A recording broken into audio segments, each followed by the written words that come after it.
You're watching CBS Sports HQ. The deadline to exercise the fifth-year options on the 2022 first-round picks is today. Options that have been picked up, those are on the left side of your screen. Trayvon Walker out in Duval, Aiden Hutchinson, Sauce Gardner, Kyle Hamilton, Drake London, just to name a few.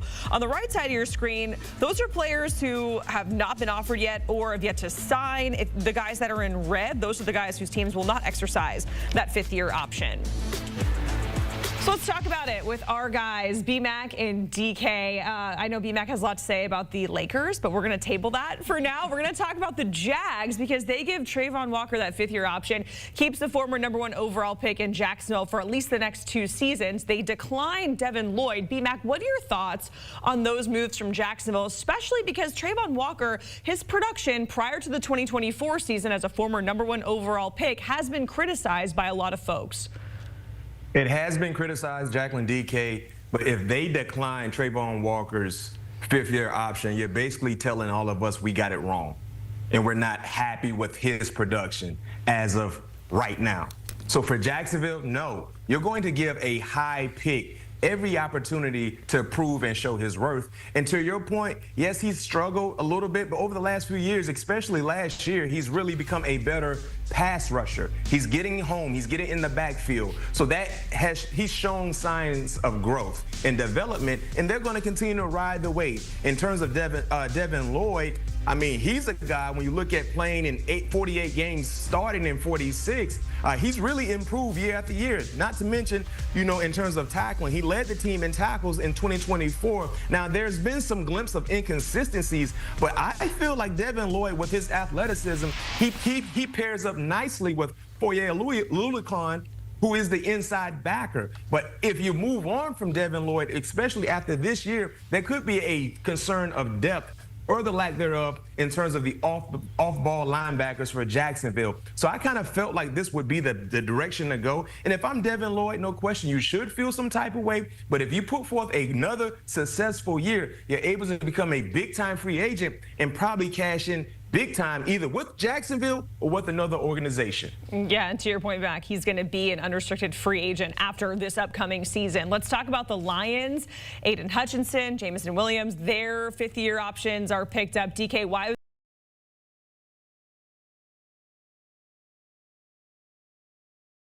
First one was a no-brainer. Aiden Hutchinson, who's been phenomenal. He just feels like a perfect fit for what Detroit wants to do defensively. The #2 overall pick comes out, having an incredible career, and then all of a sudden, you know, he gets hurt with that nasty leg injury, which we all hated to see.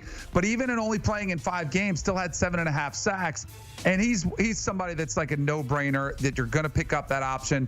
The Jameson Williams one I do think was a little bit more interesting. Now, I think it was a no-brainer as well because of this past season. He really had his breakout year because Jameson Williams, his first 2 years, you know, 300 yards receiving, 400 yards receiving. It's nice, and it's like a nice start to your career. But for him to have his breakout season this past year, his first season over 1,000 yards, getting 8 touchdown catches, really was comforting to see, which made this a much easier decision for the Detroit Lions and Brad Hughes in the front office to go in this direction. So 2 for 2 on those picks so far, it looks like, and you want to make sure they're taken care of. And this is why you take these rookies when you do, because you get that extra year and you have the option to do so. So I think both of these were fairly no-brainers for the Lions because of the success they've had earlier in their careers. All right, let's go over to the Giants because they give Kayvon Thibodeau that fifth-year option. Joe Schoen saying, hey, you can never have enough pass rushers. Meanwhile, they decline Evan Neal, and there are some reports out there saying that Neal is going to move to right guard after spending most of his career at right tackle. So are you confident that he can put together a strong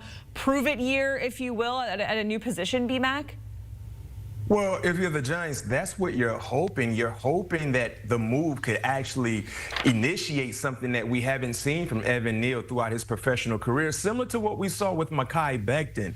Remember, he made the move to guard from being drafted as a tackle by the Jets and had a career-like year that led to great production, of course, a Super Bowl title for the Eagles, and also led to a nice financial gain with him signing as a free agent with the Chargers. So if you're the New York Giants, clearly the outside, the tackle position wasn't ideal for Evan Neal, was inconsistent dealing with injuries, but hopefully this could initiate more production. And in terms of look at Kayvon Thibodeau, of course, adding another outstanding pass rusher in the draft in Abdul Carter, along with what they already have with Brian Burns.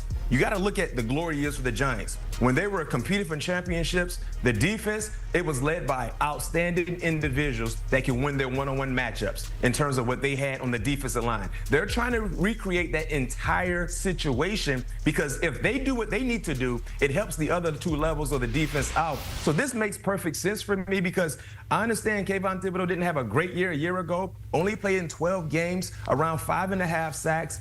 But if you look at what he did in 2023, Jacqueline DK, when he was healthy, a double-digit sack year. I think that's what they visualized from Kayvon this upcoming season, knowing they picked up the fifth-year option. He's highly motivated to do more, and also knowing that Abdul Carter was just drafted by the Giants in the first round. So this makes all the sense in the world from either side, and it was no surprises. Yeah, if I'm a Giants fan, I'm certainly not mad at that projected D-line that we just showed there on our screen.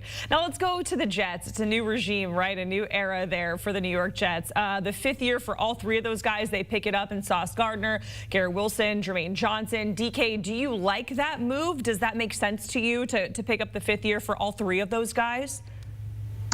Two of them are absolute no-brainers. Again, I think this new regime inherited some pretty good talent when you're dealing with former guys that won Offensive Rookie Year and the Defensive Rookie of the Year. When you look at Sauce Gardner, one of the young superstars of the league, and I know 2024 wasn't quite as good as his first two seasons where he was an All-Pro and a Pro Bowler in both of those, but you don't find those type of lockdown corners sitting on every street. And Sauce Gardner came in with a lot of sauce and backed it up, and I think he's a no-brainer at that position and going to be a cornerstone, or they want him to be a cornerstone of that defense for the foreseeable future, and definitely with that fifth-year option. Same thing with Garrett Wilson, who has not had any off years. In his first three seasons, 1,000 yards, check. At least 147 yards, 147 catches, check. And he's coming off a year where he had his career high in touchdown receptions. You want to make sure that Justin Fields coming in as a quarterback has that target, his former teammate at Ohio State. So you want to make sure he's locked up as well. The last one, Jermaine Johnson, Florida State Seminole, somebody I've watched closely who had high expectations, lower end of that first round, didn't get off to a great start his first year. Second year, he makes that big step forward, which you wanted to see. But then this last season, only getting two games and then tearing his Achilles, it becomes a little bit more complicated. But I do think he showed enough flashes and progress in that second year where you didn't want to leave him up and not get to that for fifth year. So I think this is one of those ones kind of like BMAC where you don't want to admit that you moved on and made a mistake. And I don't think it's been a mistake with Jermaine Johnson, but because of the injury, it sort of was like this kind of in-between decision that you had to make. And the Jets said, you know what, we've seen enough promise. When he's healthy, he can be an impact player. So they go ahead and pick it up. So we've seen, kind of a mix of no-brainers and then some that are a little bit more questionable when it comes to these guys signing. A couple of guys are signing that fifth-year option, I should say. Let's go to the Ravens because they give Kyle Hamilton that fifth year, working towards an extension with Tyler Linderbaum. Hamilton feels like the no-brainer in this situation, right, gentlemen? But what kind of contract do you think we're going to see for Linderbaum, BMAC? He's going to be one of the highest-paid centers in the game, and both of these situations for Kyle Hamilton with the Ravens picking up his fifth year was a no-brainer. In terms of Tyler, them declining his fifth-year option was a no-brainer as well. Here's why. Tyler plays the center position. The thing about the franchise tag for offensive linemen, it consists of all positions, right? So the franchise number for Tyler, the fifth-year option number, for Tyler, would be around $23 million if they accepted his fifth-year option.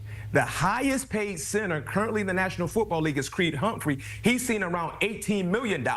So that's a significant increase if you were to pick up Tyler's fifth-year option, which makes sense for them financially to decline to try to work some type of an extension out and get him in that area of $18, $19, $20 million per year for his position, which is a center, which still would be an upgrade compared to what Creed Humphrey is receiving. And also, too, you still would be paying less than what his fifth-year option is, which is around $23 million. And the same can be said for Kyle Hamilton. You accept his fifth-year option. It's around, $18 million. That's his fifth-year option number. But you're going to get him an extension because he's deserving of receiving that. And when you look at the Baltimore Ravens, guys, it shouldn't be any surprises to why they're so successful and they have championship-like aspirations year in and year out. These two players, in Kyle Hamilton and Tyler Linderbaum, were drafted in the same round.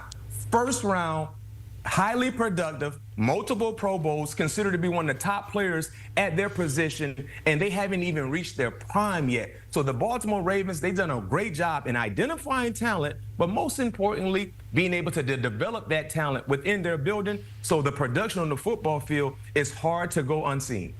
And we have a couple of big names that are entering the final year of their rookie contract, and Micah Parsons and Kyle Pitts, and that's a conversation for another day, gentlemen. B-Mac and DK, we certainly appreciate it, as the deadline to exercise those fifth-year options on the 2022 first-round picks is today. Make sure you stay locked in to CBS Sports HQ. Even in the off-season, we have everything you need right here. News, highlights, scores. It is all here on HQ, and it is all for free.